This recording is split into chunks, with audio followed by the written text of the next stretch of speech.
Este es entonces la clase de este jueves y la temática que vamos a tratar es, vamos a finalizar el subtema de iniciación o preparación inicial que se refiere al contrato y vamos a iniciar el tema de diagnóstico. Entonces, iniciamos con el contrato. Se considera que la fase inicial del proceso de consultoría ha quedado terminada con éxito si el consultor y el cliente acuerdan un contrato en el que acuerdan trabajar juntos en un proyecto. Las tres formas principales de concertar un contrato son acuerdo verbal, la carta de acuerdo y el contrato escrito. El acuerdo verbal es en donde el cliente otorga este acuerdo después de haber examinado la propuesta escrita del consultor o incluso sin haber examinado una propuesta, si considera que el consultor es la persona adecuada y que aplicará el método profesional requerido. El acuerdo verbal se utilizó ampliamente en los primeros decenios de la consultoría de empresas, pero en la actualidad se tiende a utilizar el contrato escrito. Se entenderá que el acuerdo verbal es suficiente si se reúnen estas cuatro condiciones. Una, el consultor y el cliente están muy familiarizados con la práctica profesional. Dos, el consultor y el cliente tienen una confianza mutua total. Tres, el consultor y el cliente conocen sus atribuciones recíprocas. Cuando hablamos de retribuciones recíprocas nos estamos refiriendo a que el consultor y el cliente saben las condiciones y que saben lo que pueden esperar. Tanto el cliente sabe lo que puede esperar del consultor. Por ejemplo, si el cliente puede efectuar algún pago por anticipado, si puede aceptar facturación mensual, cuánto tiempo le llevará la aprobación del pago, etc. Y también la siguiente condición es la 4. El proyecto no es excesivamente importante y complejo. Es decir, puede resultar difícil mantener una relación por ambas partes sin un documento en regla. Entonces, si el proyecto es complejo, lo recomendable es que se maneje por escrito. Frecuentemente los acuerdos verbales pueden utilizarse con nuevos proyectos por cuenta de clientes que son nuevos y que son conocidos. Si se utiliza un acuerdo verbal, el consultor puede presentar una relación detallada de lo que se ha acordado en su propio beneficio y para que los colegas de su empresa estén plena y correctamente informados, puede ser conveniente enviar una copia de información al cliente. La otra modalidad es la carta de acuerdo, que también se le conoce con el nombre de carta de compromiso, de nombramiento, carta de confirmación o carta de intenciones. Es la forma imperante de contratar servicios profesionales en muchos otros países. Después de recibir la propuesta del consultor, el cliente le envía una carta de acuerdo en la que confirma que acepta la propuesta y el mandato sugerido. En la carta se pueden indicar nuevas condiciones que modifican o complementan la propuesta original del consultor. En este caso, el consultor a su vez debe responder si acepta o no esas nuevas condiciones. O todo eso se puede negociar verbalmente y luego incorporarse en el acuerdo escrito. Luego tenemos el contrato. Este contrato es escrito. Son diversos los motivos que justifican el empleo de un contrato escrito de consultoría debidamente firmado por ambas partes. Las políticas del cliente pueden imponer el contrato escrito para utilizar servicios externos. Y esto es así. Muchas empresas tienen dentro de sus políticas que toda adquisición de servicios de consultoría debe de formularse un contrato por escrito por abogados. La consultoría debe tener su modelo de contrato que utilizará con clientes que no tengan un modelo propio y que esperan que el consultor les proponga uno. El propósito de concertar un contrato es proporcionar una orientación clara para un trabajo en conjunto y proteger, por supuesto, los intereses de ambos. Bien, veamos la segunda fase de la consultoría y es el diagnóstico. Si bien es cierto, la segunda fase constituye en realidad la primera fase de la parte operativa. El objetivo de esta fase es examinar el problema que afronta y los objetivos que trata de alcanzar el cliente de manera detallada y a fondo, poniendo al descubierto los factores y las fuerzas que ocasionan el problema e influyen en él y preparar toda la información necesaria para decidir cómo se ha de orientar el trabajo encaminado a solventar el problema. El trabajo de diagnóstico debe partir de un marco conceptual claro, es decir, definir a dónde es que se va a enfocar el trabajo de diagnóstico. Sin un marco de referencia, podría resultar que estemos generando un proyecto con demasiado riesgo de iniciar investigaciones amplias y costosas. Entonces, en cualquier empresa, el consultor descubre un conjunto de problemas de importancia e índole diversas. Estos problemas pueden ser de naturaleza técnico, pueden ser humanos, pueden ser evidentes o pueden estar ocultos. Pueden ser muy importantes o pueden ser muy insignificantes. Pueden ser reales y pueden ser muy potenciales. El diagnóstico puede incluso llegar a la conclusión de que el problema no tiene solución o que el objetivo buscado no se puede alcanzar y el problema no justifica el esfuerzo. El plan del proyecto, preparado durante la fase inicial y confirmado en el contrato de consultoría, ha proporcionado, se esperaría, que ha proporcionado las pautas y un calendario básico para el diagnóstico. Sin embargo, puede necesitar una revisión y un ajuste antes de comenzar el trabajo. Aquí lo que ocurre es que pudiese ser que transcurra algunos días, semanas o meses entre el final de la fase 1 y el comienzo de la fase 2, el diagnóstico. Y entonces la situación y la forma de pensar del cliente puede haber cambiado, es decir, puede haber evolucionado. Es fundamental entonces encontrarse en los objetivos, concentrarse para resolver de forma adecuada el problema.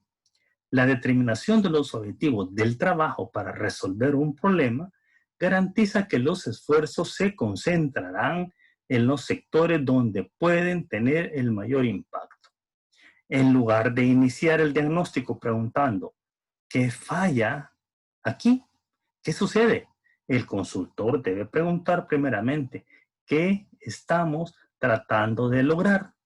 ¿Qué estamos tratando de hacer? Esto ayudará a evitar el impulso tradicional a empezar por reunir datos y analizar la situación, esforzarse por lograr una solución a un problema erróneo, es decir, avanzar muy rápido en la dirección incorrecta. Debe establecerse el conjunto de objetivos que ha de alcanzar el proyecto. De este modo, el consultor entenderá que existe una amplia variedad de motivaciones y de posibles resultados en la aplicación de los cambios a una situación existente. El problema se considerará desde el ángulo correcto.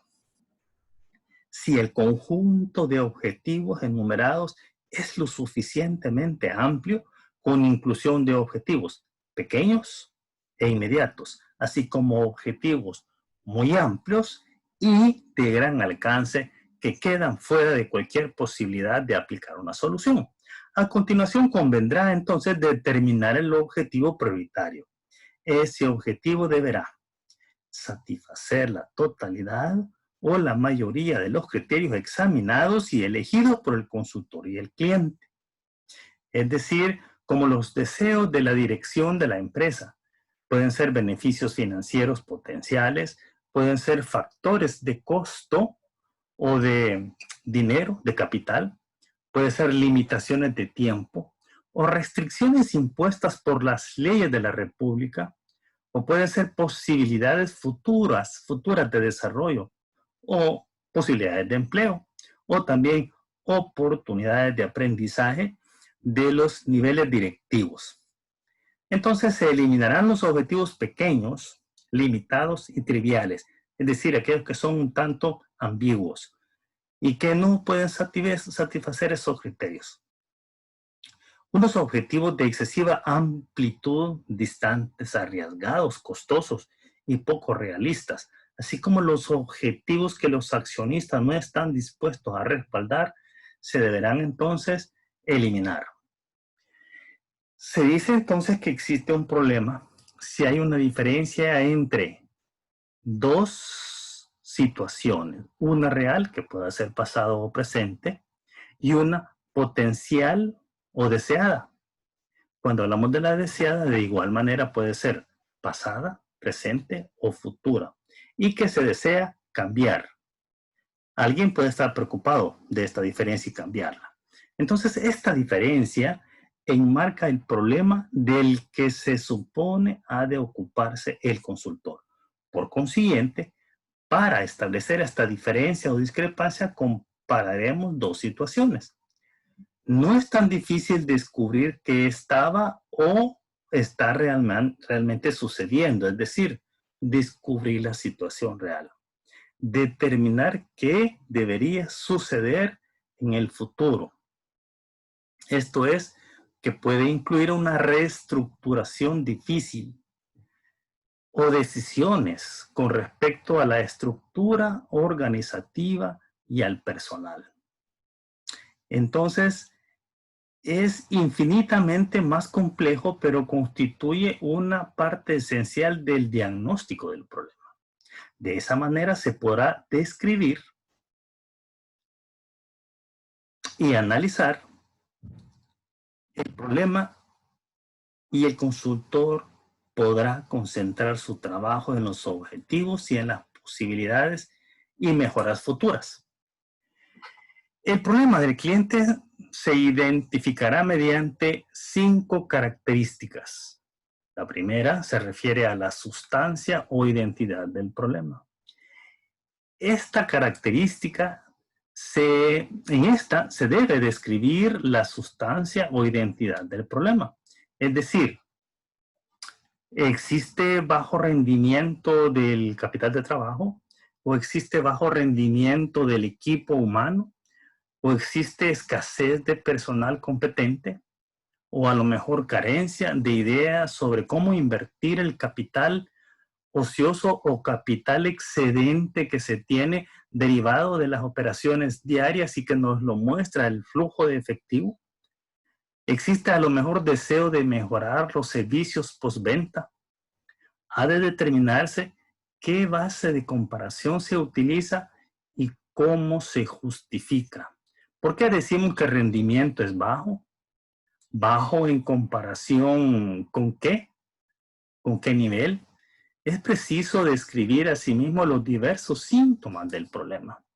En la característica 2 se refiere a la ubicación física y a la organización, es decir, en qué dependencia de la empresa se encuentra el problema, en qué unidades físicas se ha observado el problema.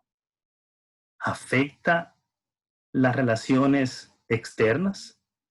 ¿Qué otras dependencias o unidades están o podrían estar afectadas? ¿Qué dimensión tiene el problema dentro de la empresa? Y cuando hablamos de relaciones externas, ¿Afecta esto a los clientes? ¿Afecta a los proveedores? En la característica 3, tenencia del problema. ¿Quién tiene el problema? ¿Qué personas se ven afectadas por la existencia del problema? Cuando hablamos de personas, puede ser directores, gerentes, técnicos especialistas del personal o trabajadores. Y el asunto es, ¿tienen interés en resolverlo? ¿Quiénes podrían crear dificultades? Característica 4 se refiere a magnitud absoluta y relativa. ¿Qué importancia tiene el problema en términos absolutos? Cuando hablamos de términos absolutos es, por ejemplo, hablar de magnitud en cuanto a la pérdida de tiempo, de trabajo, de dinero, volumen o capacidad de producción, insuficientemente utilizada la capacidad instalada de la empresa, existen posibles ganancias futuras, hay que cuantificarlo. Y en el 5, bueno, antes también, ¿qué importancia tiene para la organización en conjunto? ¿Qué beneficios obtendrá realmente la organización si se resuelve el problema? Y la última característica se refiere a perspectiva cronológica. Importante es determinar desde cuándo existe el problema. ¿Se ha observado una vez o es que se ha observado de manera repetida? ¿Es periódico? ¿Con cuánta frecuencia aparece este problema? ¿Cuál es la tendencia? Cuando hablamos de tendencia, entonces la pregunta es adicionalmente, ¿el problema está estable? ¿O se está incrementando? ¿O se está disminuyendo? ¿Está aliviándose? ¿Qué previsiones se pueden hacer acerca de la evolución del problema? Entonces, ¿se prevé que habrá problemas en el futuro? Bien, además, el diagnóstico tendrá por finalidad establecer 4 elementos adicionales: las causas del problema, otras relaciones importantes, las posibilidades del cliente para resolver el problema y las orientaciones posibles de la acción futura. Recuerde que la acción futura es el siguiente paso en la fase de la consultoría. Hablando de las causas del problema, una tarea fundamental del diagnóstico consiste en determinar las fuerzas y los factores que ocasionan el problema. El objetivo es entender la dificultad y nunca señalar con el dedo a uno o más culpables.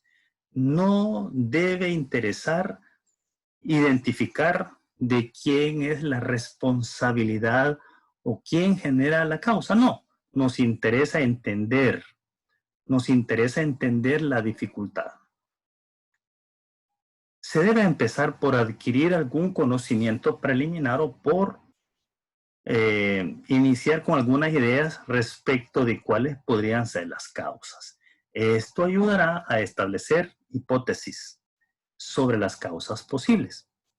Es útil establecer el mayor número posible de hipótesis sin caer, sin embargo, en una especulación superficial. La reunión y el análisis de datos se concentrarán principalmente en las causas hipotéticas, eliminando las hipótesis que no se pueden justificar con hechos y añadiendo nuevas hipótesis que surjan de las entrevistas que se realicen con el cliente y de otras fuentes. Se debe aplicar el método científico de forma rigurosa. Esto significa que el método científico no puede ejecutarse sin omitir pasos, sin alterar el orden lógico, ya que no se va a poder llegar o arribar a ninguna conclusión válida si lo hacemos de forma incorrecta. Recordemos que el método científico es práctico. Se basa en la información y en la observación. La observación ya conocemos que es una técnica de utilidad de mucha importancia en la consultoría. El método científico recurre también al razonamiento deductivo, de lo general a lo específico, y también del razonamiento inductivo. A veces es útil la observación de fenómenos particulares con la intención de arribar a aspectos de tipo general. La dificultad para hallar datos en apoyo de una hipótesis no significa que se le debe de abandonar. Con el tiempo, el consultor debe poder determinar la causa o las causas reales entre los numerosos factores relacionados de alguna forma con el problema. El otro elemento son otras relaciones importantes. Cualquier problema empresarial, gerencial o gerencial, está interrelacionado con otros problemas y existe otras relaciones, además de las que se pueden determinar entre un problema y su causa o causas. Por ejemplo, hay factores que agravan o atenúan el problema sin ser su causa directa. Pueden dificultar o facilitar la solución del problema. Al resolver un problema, se pueden descubrir o crear nuevos problemas. A menudo se tropieza con una nueva dificultad al suprimir la existente. Es necesario investigar y poner al descubierto esas relaciones y problemas potenciales. Otro elemento, la capacidad potencial del cliente para resolver el problema. Es importante determinar la capacidad del cliente y esta tiene varias dimensiones. Es preciso saber si posee los recursos materiales y financieros y los conocimientos técnicos necesarios para solucionar el problema. De lo contrario, la consultoría tendría que ocuparse de desarrollar entonces ese potencial del que carece el cliente y de prestar ayuda en la forma que sea necesario. Es importante, además, conocer qué experiencia tiene el cliente en la solución de otros problemas y en la introducción de modificaciones de diversa índole y magnitud en la empresa. ¿Cuál es la cultura de la organización cliente en lo que respecta al cambio?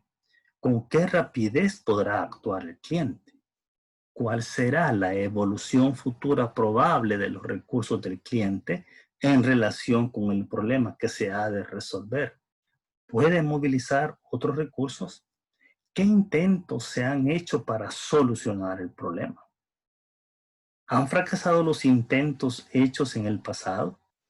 ¿Y por qué han fracasado? Finalmente, las orientaciones posibles de la acción futura. El objetivo del diagnóstico es preparar la acción.